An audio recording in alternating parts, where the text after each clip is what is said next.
Allah mendidik kita, jasmani kita lewat syariat yang dibawa oleh Kanjeng Nabi, dan di situ wajib namanya jasmani ini menjalankan perintah dan meninggalkan larang. Itu jasmani.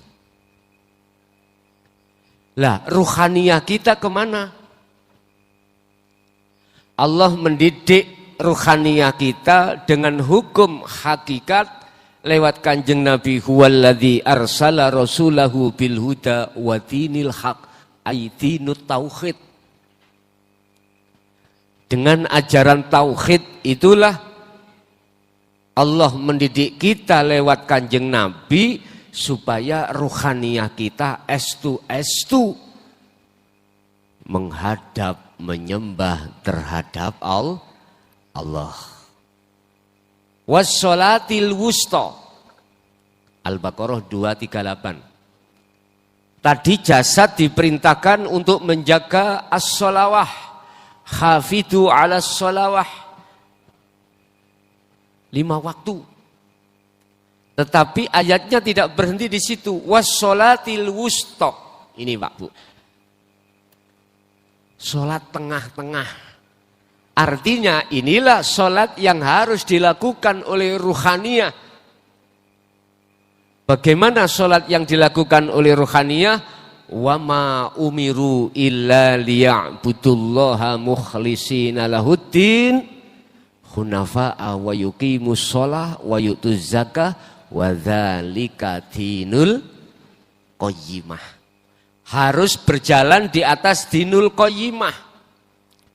Surat Al-Bayyinah ayat 5. Agama yang lurus, artinya agama yang mendidik hati kita untuk estu betul-betul ini wajah tuas hiya, mengarahkan ruhaniyah, wajah ruhaniyah kita wajhiyah terhadap wajah Allah. Saat ketika jasmani ini melakukan sholat 5 waktu. Kalau tidak, mohon maaf, hati kita akan ditarik oleh nafsu untuk teringat kepada urusan-urusan yang bersifatkan duniawiyah. Fakta. Ini fakta. Allahu Akbar. Hati kemana? Memean belum dintasi, udan kerotok-kerotok. Akhirnya ingat memean. Nggih mboten? Ketika takbiratul ihram tadi ibu tengkar kalih ayai gara-gara iwake tahu gak diuyai. Dipangan nanyep tengkar. Allahu Akbar, eling. Loh, mengapa demikian? Dan ini fakta. Dan terjadi setiap diri manusia apapun status kita. Itu pasti Bapak Ibu. Itu pasti. Karena apa? Karena kita sepenuhnya belum menteladani, mengikuti ajaran Rasulullah Shallallahu Alaihi Wasallam. Kita itu masih di kelas syariah. Sementara ruhaniyah kita belum dididik dengan ilmu tauhid atau kelas hakikat untuk menuju makrifat. Belum. Ini persoalannya. Padahal surat Ali Imran ayat 31 Allah katakan, Kul in kuntum tuhibbunallaha fattabi'uni. Katakan Muhammad, jikalau hambaku ini ingin estu betul-betul bertemu aku waktu sholat, betul-betul ingin sholatnya khusyuk, betul-betul cintanya saya terima. Berarti nek ngomong cinta itu urusannya dengan ruhaniyah pada Allah, bukan jasmaniyah. Kalau kita bicara cinta jasmaniyah berarti sama-sama makhluk. Kita laki bercinta pada wanita, suami istri, makhluk, jasad, pada anak, pada kesenangan dunia. Artinya apa? Kebutuhan-kebutuhan yang bersifatkan duniawiyah itu jasmani, nggak apa-apa bercinta itu. Yang ingin kaya silahkan kaya, yang ingin punya jabatan silahkan. Itu secara jasmani, indanas, di mata manusia. Tapi ayat ini Ali Imran 31 itu khusus percintaan ruhaniyah hati terhadap Allah Subhanahu wa ta'ala. Katakan Muhammad, jikalau hambaku ingin cintanya aku terima, fattabi'uni, suruh ngikuti dirimu. Artinya kalau ini dawai Allah dibaca Kanjeng Nabi, fattabi'uni, ninya itu, mutakalimnya itu, mukhatabnya terhadap Kanjeng Nabi Muhammad sallallahu alaihi wasallam, berarti kita harus mengikuti apa yang pernah diajarkan Kanjeng. Syariate sampun. Mulai kecil kan sampun. Kita sebelum balik sudah dididik oleh ustadz-ustadzah kita tentang Al-Quran, tentang Al-Hadis, tentang kitab-kitab, pengertian ilmu-ilmu agama. Sudah Pak. Kita mulai TK diajarkan sholat 5 waktu, bacaannya gini, gerakannya gini, sudah. Masuklah kita ibtidah, diajarkan sholat sama ketika waktu di TK. Sholat 5 waktu, gerakannya begini, rokaatnya begini, syarat rukunnya sah begini, rukun sahnya sholat begini, sudah diterangkan. Kita masuk ke sanawi, sama. Kita masuk ke aliyah, sama pengajarannya, kita ulang-ulang. Tapi satu, urusan dinul haq, dinut tauhid, agama yang mengajarkan tentang ketauhidan kita pada Allah di jalur hakikat menuju makrifat, belum kita teladani, belum kita pelajari. Iki umumnya. Padahal Rasulullah bersabda dalam satu hadis, innama bu'ithtu liutammimma makarimal akhlak. Aku tidak akan diutus Allah ke bumi kecuali menyempurnakan akhlak manusia. Akhlak yang dimaksud di sini tata krama, etika yang ada kaitannya dengan hablum minan nas, sesama manusia, berarti jasmani lewat hukum syariah. Adik kepada kakak harus hormat. Salim harus dicium tangannya.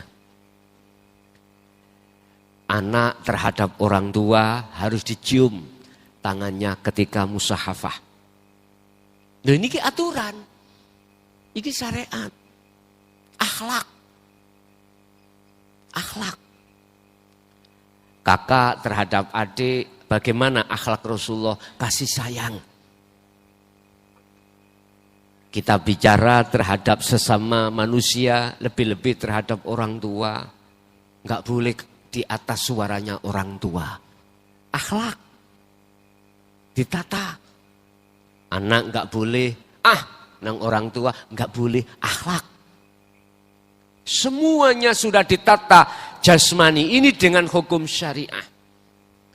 Inilah yang kami maksud akhlak istimaiyah. Sudah.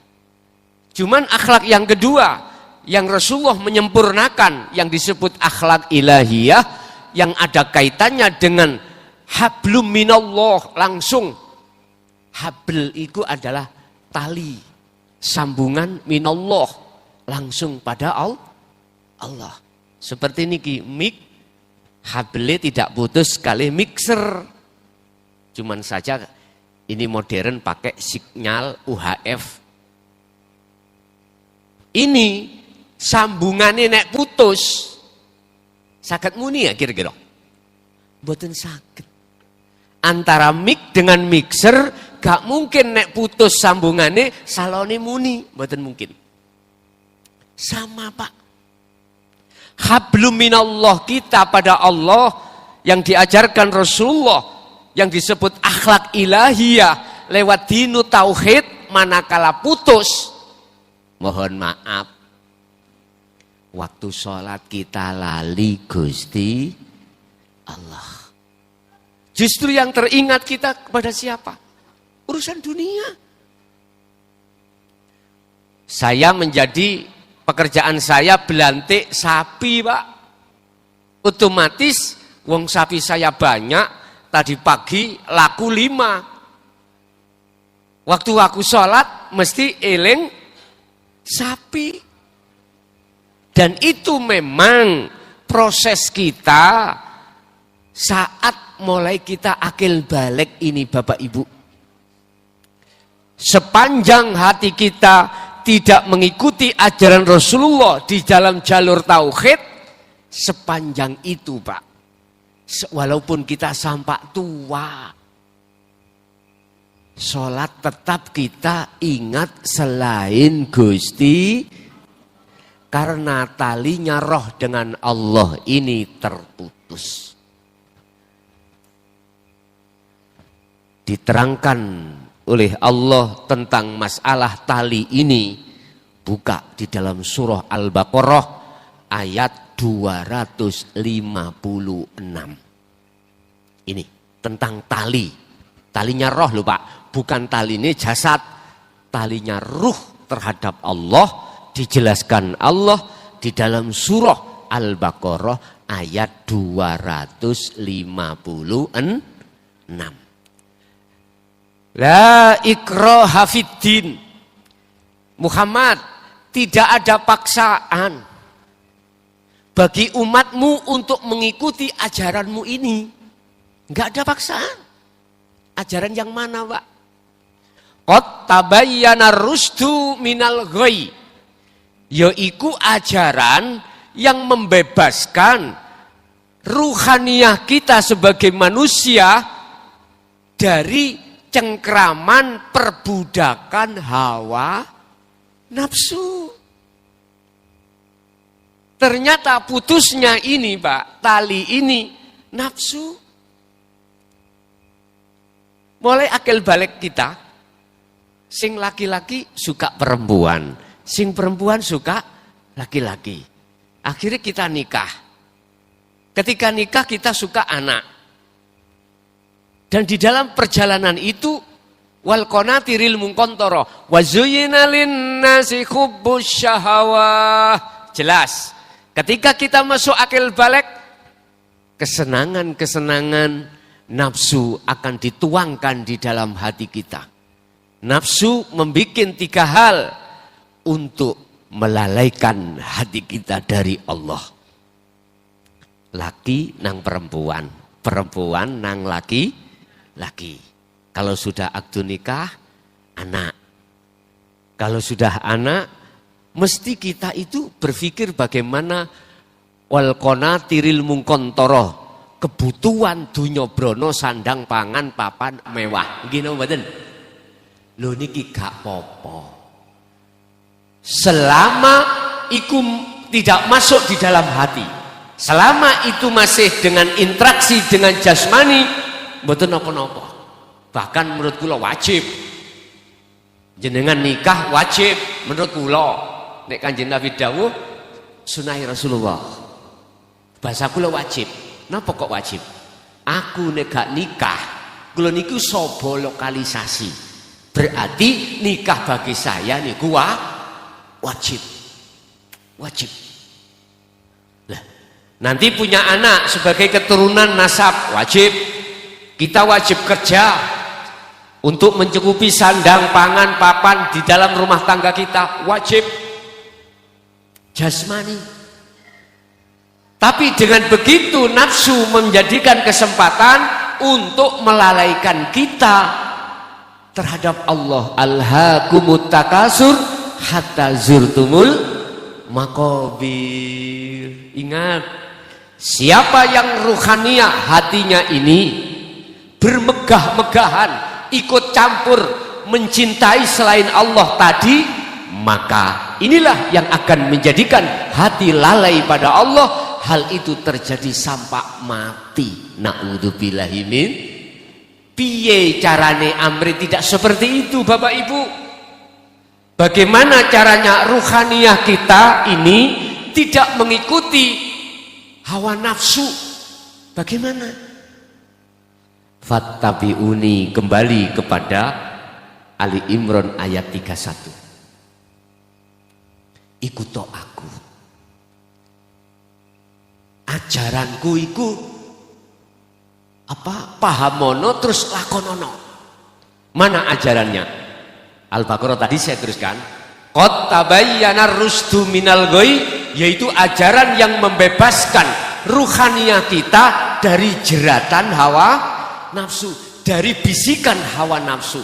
Nafsu membisik kita lewat kesenangan dunia ini seakan-akan ini adalah kebutuhan yang kekal, seakan-akan kebutuhan yang amat penting di atas hal yang penting. Padahal wal akhiratu khairu wa abqa. Ada kebutuhan ruhaniyah yang ada kaitannya dengan akhirat, ini yang kekal, yang inilah yang sering umat Islam lalaikan. Akhirnya kita mengikuti selalu apa yang dikehendaki oleh hawa nafsu di dalam diri kita masing-masing. Kata Rasul di dalam kata Allah di dalam surat Al-Baqarah 256, wa may yakfur bit-taghut wa yu'min billah. Barang siapa yang hatinya lepaskan cinta pada selain Allah, wa yu'min billah, maka dia akan bercinta hanya pada Allah. Inilah Bapak Ibu yang dimaksud Kanjeng Nabi di dalam surah Ali Imran tadi. Ikuti aku. Berarti jenengan jangan hanya mengikuti syariatnya saja. Ikuti hakikatnya beliau, akhlak ilahiyah beliau. Lah Rasulullah sampun boten wonten. Ilmu itu dibawa siapa sekarang? Para khalifah sudah tidak ada. Abu Bakar, Umar, Utsman, Ali terakhir Sayyidina Ali, ini juga tidak ada. Nyuwun sewu Pak, ini sejarah yang tidak bisa dilupakan. Gara-gara Sayyidina Ali menyampaikan dinul haq, dinul tauhid, sekarung ilmu tentang Allah, inilah kaum Khawarij membunuh beliau. Ini.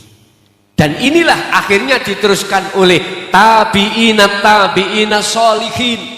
Ajaran dinul tauhid ini akan diteruskan oleh guru-guru kita akhirat.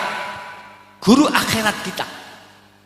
Guru yang mendidik kita khusus tentang ajaran tauhid ini. Boten ngajarke kita bab masalah fasal hukum dohiriyah, boten. Beliau selalu dan senantiasa mengajarkan dinut tauhid, khusus ilmu sing kanggo ngesakake Gusti Allah, ilmu sing kanggo duduhno ruhaniyah sampean iki datang Allah kang sejati. Di Pasuruan kita kenal Mbah Syarif, nggih? Mbah Syarif, kenal Mbah Syarif? Mbah Hamid Tepang, nggih? Mbah Syarif punya putra termasuk Mbah Fikih. Mungkin sakniki wonten terus Gus Maksur. Kelingan Tepang mboten? Di Rembang sana penerus-penerusnya.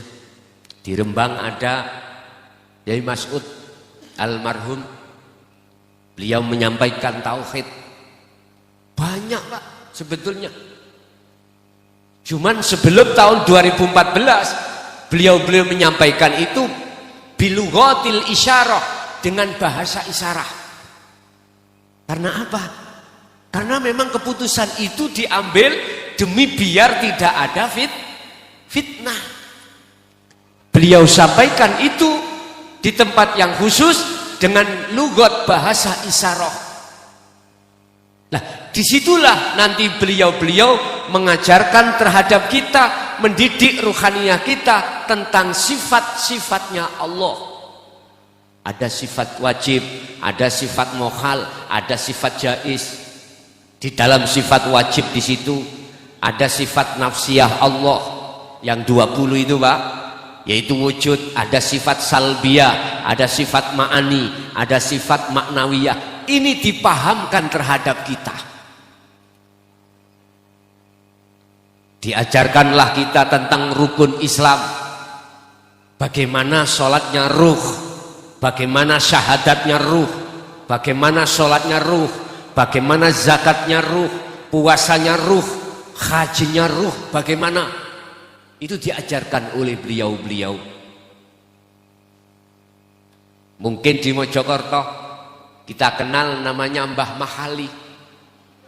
Satu poros dengan sing ada di Pasuruan tadi, Mbah Syarif, satu poros.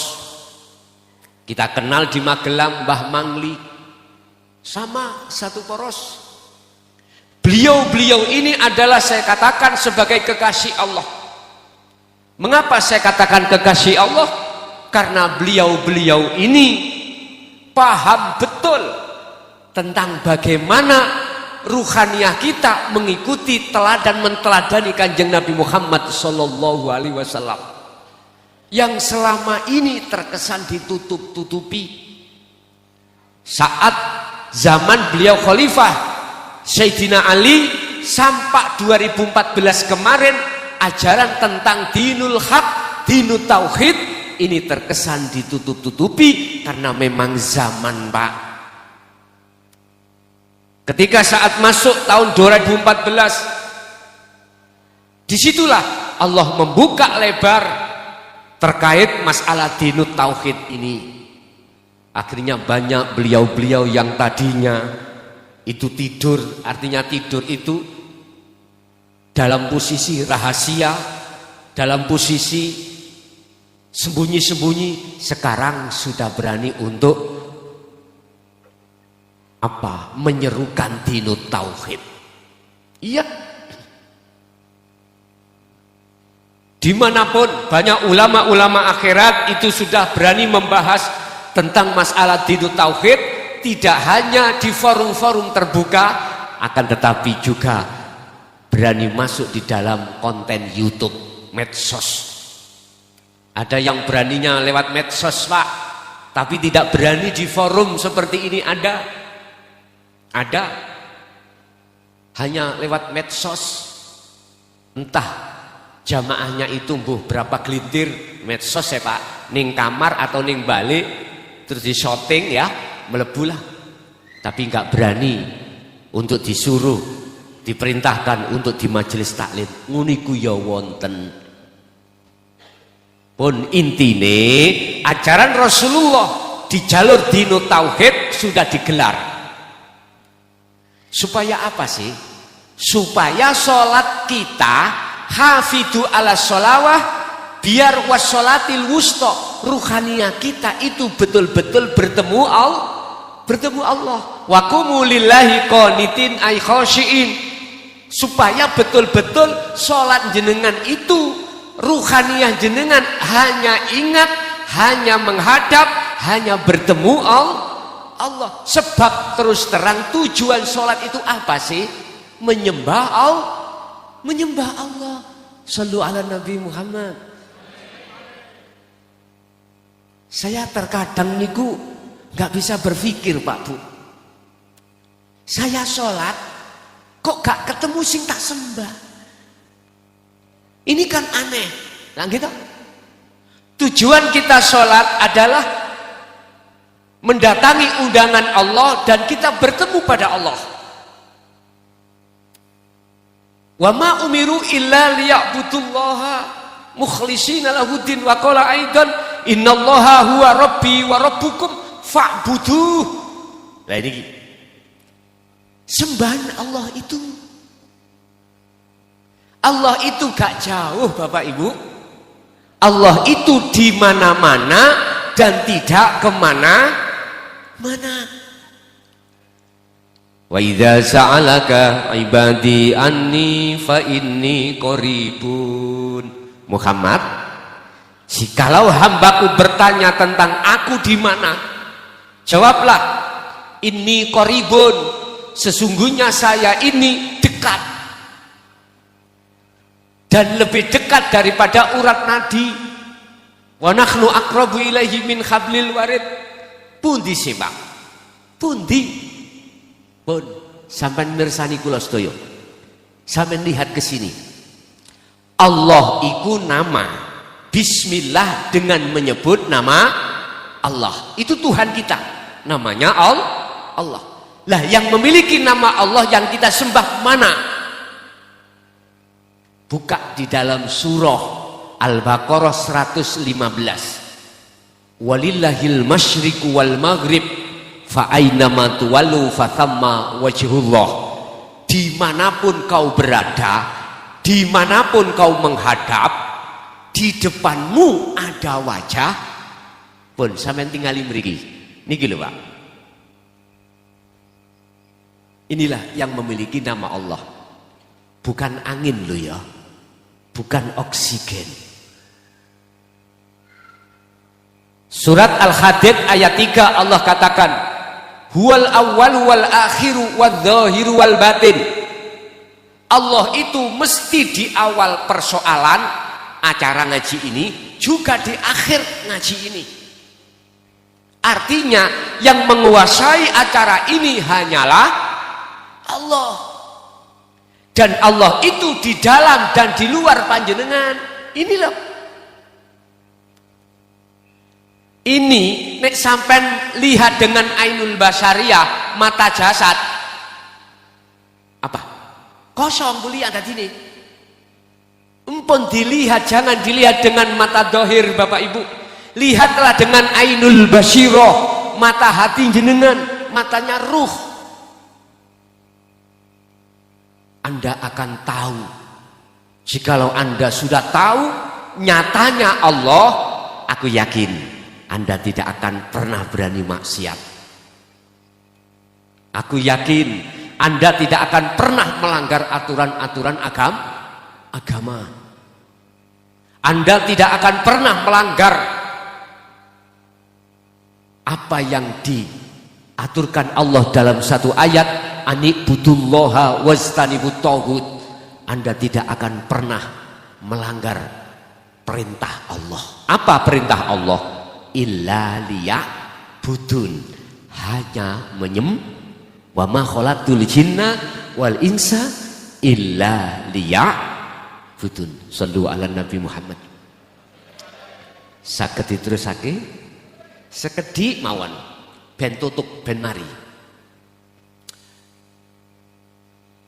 Illa liya'budun, hanya kecuali untuk beribadah menyembah. Gini ki. Apa talinya tadi? Apa talinya? Talinya ruh datang Allah bagaimana?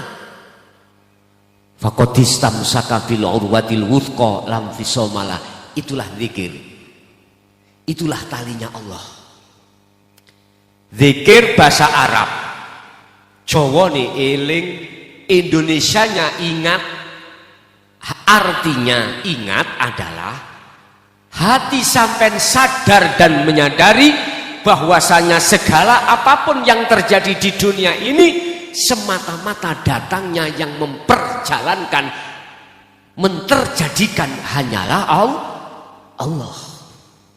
Nek ati sampean iku duweni pangrasa, duweni pengiman, kabeh perkara, semua perkara itu Allah yang menterjadikan, berarti tetanda talinya ruh sampai pada Allah itu tidak putus.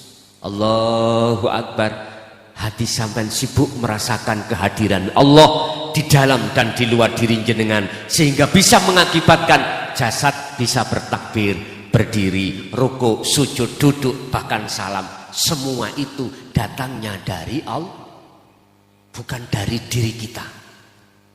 La haula wala quwata illa billahil aliyil azim. Kita makhluk ini Pak tidak punya daya upaya untuk berdiri, nggak bisa aslinya. Tidak bisa kita ruku, tidak bisa kita sujud, duduk, salam, apalagi bekerja, nggak bisa. Wala quwata, dan tidak punya kekuatan untuk itu. Lah ini kok terjadi? Sebab illa bil, terjadinya sumber itu semuanya datangnya dari Allah. Nek ati sampean iku wis duweni iman seperti ini, maka itulah tanda-tanda jenengan kali kula ruhaniyah sudah mengikuti dan menteladani ajaran Rasulullah sallallahu alaihi wasallam. Niki. Coba mungkin dahulu Bu ya Pak, sampean sholat tahajud 2 rakaat atau sholat hajat. Terapkan zikir tadi. Apa zikir singku maksud? Zikir di mana jenengan iku sadar, teringat, lewat merasakan bahwasanya Allah itu dekat. Dalam dan di luar diri jenengan itulah Allah inilah, sehingga menjadikan jenengan saged berdiri, rukuk, sujud, duduk. Coba jenengan rasakan hati dengan ikhlas ridho, aku yakin nikmatnya luar biasa. Dicoba. Nanti kalau tidak khusyuk, mohon maaf, minuman ini tidak saya habiskan. Sampai bawa ke Mojokerto, sampai tumpahkan di atas kepala saya. Sampai coba. Inilah Pak yang dimaksud adzikru bisiril asror. Inilah dzikir sirul asror. Dzikir yang muncul dari kalimat tauhid, la ilaha illa anta subhanaka inni kuntu minadz zalimin. Kita ngakoni Pak, selama ini hati kita melalaikan Allah, itu adalah zalim. Karena kita sudah merasa anta, la ilaha illa anta, anta itu dekat, berarti di depan kita. Kita sudah merasa Allah itu dekat. Otomatis kita akan merasa bersalah. Selama berpuluh tahun ini kita melakukan pendoliman terhadap Allah, yaitu berbentuk melalaikan terhadap Allah. Tidak hanya di luar sholat, di dalam sholat pun kita lalai pada Allah. Kita lalai, yang mendirikan kita Allah, merukukkan kita Allah, lalai kita. Justru kita merasa diri kita yang bisa. Nggih napa mboten? Inilah sing kula maksud, bahwasanya kita itu belum maksimal mengikuti Kanjeng Nabi.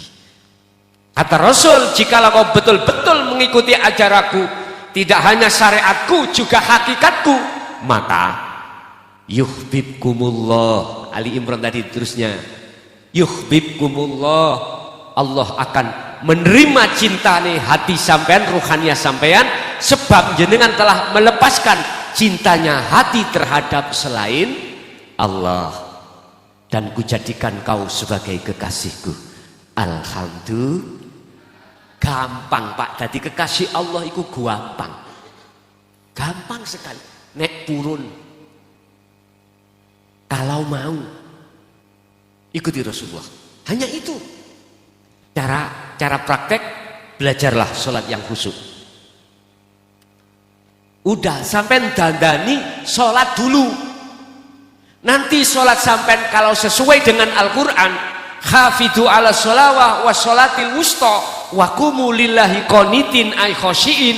Nanti di luar sholat, kelakuan yang terjadi pada diri kita dengan sendirinya di mata Allah bagus. Buka di dalam kitab Al-Hikam Syekh Ibnu Athaillah terkait masalah hal ini. Husnul a'mali nataiju husnil ahwal min qalbin zahidin. Bagusnya laku dohir jasad di mata Allah ditentukan keadaan ruhaniyah kita bagus apa ora. Ruhaniyah kita keadaannya bagus manakala min qalbin zahidin, hati yang condong selalu ingat pada Allah.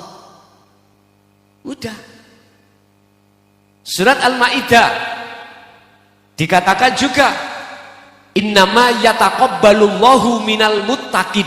Amaliyah apapun, baik sholat, zakat, puasa, haji, dan selain banyaknya apapun, itu akan bagus di mata Allah dan diterima di mata Allah manakala bersumber dari hati seseorang yang bertakwa. Orang yang bertakwa, orang yang hatinya selalu condong teringat kepada Allah, bahwasanya apa yang terjadi hatinya sadar, yang menterjadikan hanyalah Allah. Gampang Pak nggih? Wis coba sholat aja dibenahi dulu. Nanti kalau tidak nikmat sholat sampean Mojokerto, ini nanti kata habiskan, sampean bawa tabyurkan kepala saya. Pun ini taruhan. Inilah ilmu yang selama ini tidak pernah diajarkan di tengah masyarakat. Akhirnya kita sebagai masyarakat menengah ke bawah, mohon maaf, sekali lagi mohon maaf, kita ini sholatnya asal-asalan, asal gugur kewajiban. Ini Pak Bu, asal kita dapat surga, asal kita dapat pahala, asal kita tidak disiksa Allah dalam neraka, itu kita itu. Padahal setiap niat mesti ditutup lillahi ta'ala, karena Allah. Berarti aku berdiri karena Allah yang mendirikan. Aku bisa duduk, aku bisa rukuk, aku bisa sujud karena Allah yang mensujudkan. Hati untuk sadar di situ loh nggak ada. Bagaimana dikatakan sholat kita karena Allah? Belum maksimal Pak. Tapi untuk sampai di situ ada prosesnya Bapak Ibu kita itu. Pertama karena pengen disawang wong, kedua pengen kita itu mendapatkan pahala. Wis iki proses gak salah, monggo. Cuman jangan berhenti jenengan, teruskan. Makanya saya katakan sudah benahi sholat kita. Bagaimana caranya sholat kita betul-betul lillahi ta'ala, betul-betul khusyuk. Bagaimana caranya? Itu tadi. Mulai takbiratul ihram sampai salam. Sibukkan hati merasakan kehadiran Allah dalam diri kita. Udah. Jenengan sudah saya kasih tahu, inilah Allah. Ini. Ini juga ada di dalam Al-Hadid ayat 3, zahiron wa batinan. Wal akhir wa zahiru wal batinu. Gusti Allah iki ya ana njaba ya ana jero. Tanpa ada Allah di dalam diri kita, mohon maaf, nggak akan pernah kita itu bisa sampai di sini Pak. Bapak Ibu hadirin jamaah rahimakumullah. Sehingga mengapa surat Al-Isra ayat 1 sering kali kita bahas Isra dan Mi'raj. Isra perjalanan Rasulullah dari masjid ke masjid dunia, Masjidil Haram ke Palestina, Masjidil Aqsa. Ini dunia. Bangunan masjid dunia. Itulah hukum syariat. Patuhi. Mana larangan tinggalkan, mana perintah jalankan. Tapi kita lupa Mi'raj dari Masjidil Aqsa ke Sidratul Muntaha. Ini meninggalkan dunia ini. Kita lepas landas dari dunia. Rasulullah membawa buraq sampai ke Sidratul Muntaha. Nah ini itulah perjalanan sampean rohania. Lewat pundi? Lewat zikir untuk mengesahkan pada Allah. Tolong, memang ini sebelum tahun 2014 para guru-guru kita, guru akhirat kita, para kekasih Allah terkesan menyimpan.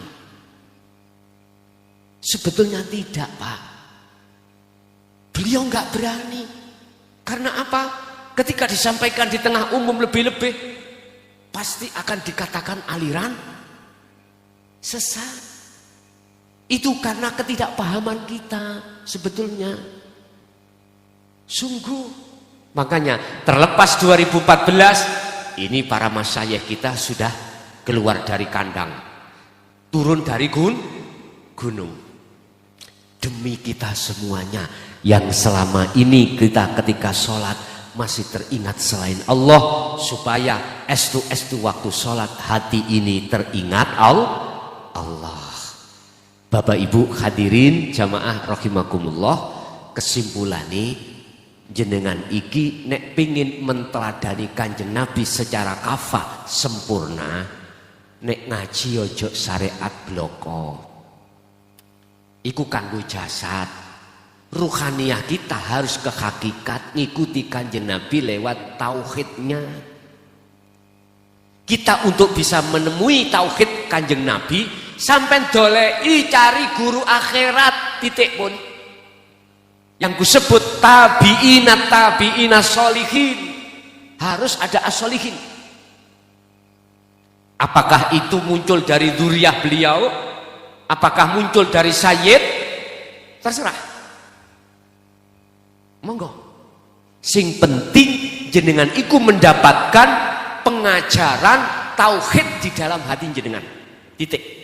Sebab inilah cara satu-satunya jenengan kali kula ning donya iki bisa bertemu Allah. Qad aflahal mu'minuna alladzina hum fi sholatihim khashi'un. Surat Al-Mu'minun ayat 1 dan 2. Sungguh beruntung, sungguh bahagia, sungguh damai bagi orang-orang mukmin ketika sholat itu bertemu Allah. Ketika sholat dia dalam keadaan khusyuk.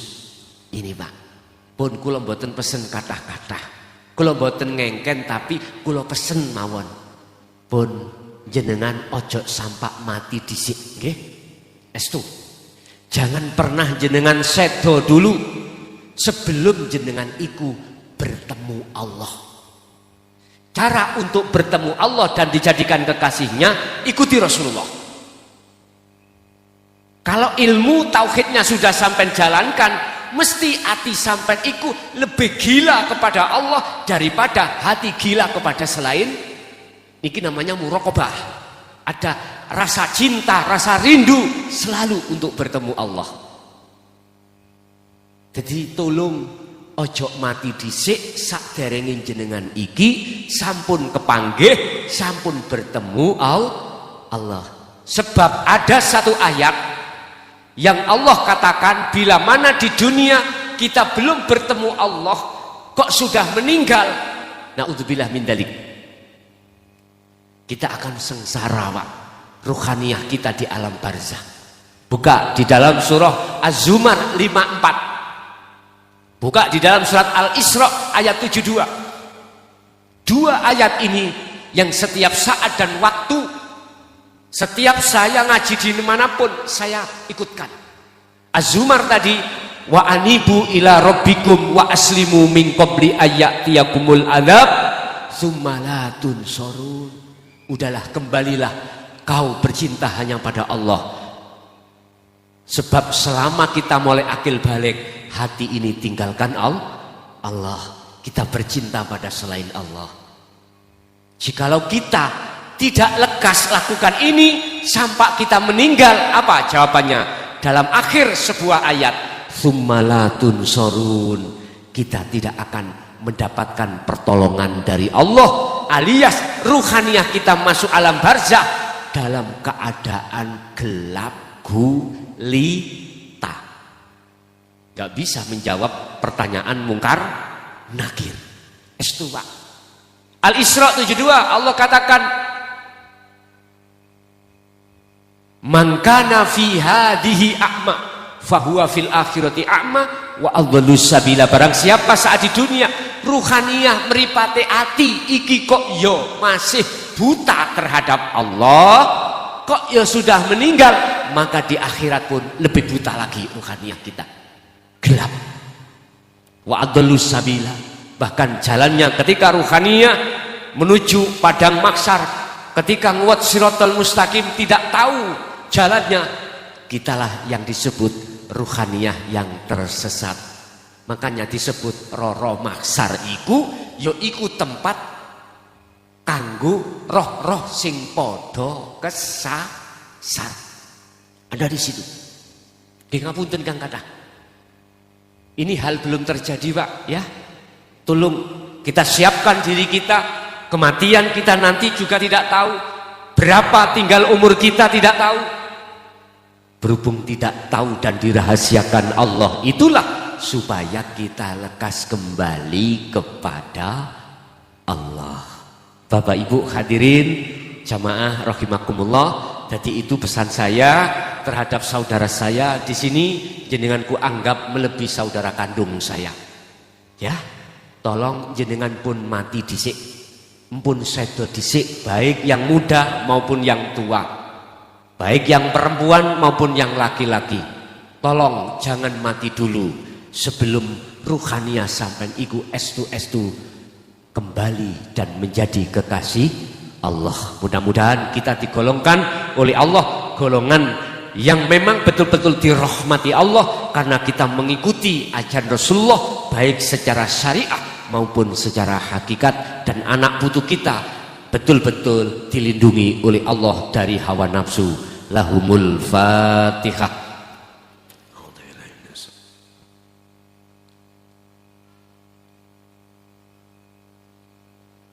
Bapak Ibu, sebelum kami akhiri doa, saya kasih waktu mungkin bagi panitia, ya, diizinkan barangkali ada di antara jamaah gak paham tadi bisa bertanya.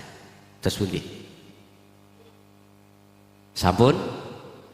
Matan nggih. Allahumma sholli wa sallim ala sayyidina Muhammad. Alhamdulillahirabbil alamin. Allahumma sallimna wal muslimin min afatid dunya wa adzabil akhirah. Allahumma ja'alna auladana wa dzurriyyatina wa ahli baitina min ahli dzikrika ya Allah, wa min ahli ma'rifatika ya Allah, min qabli mautihim.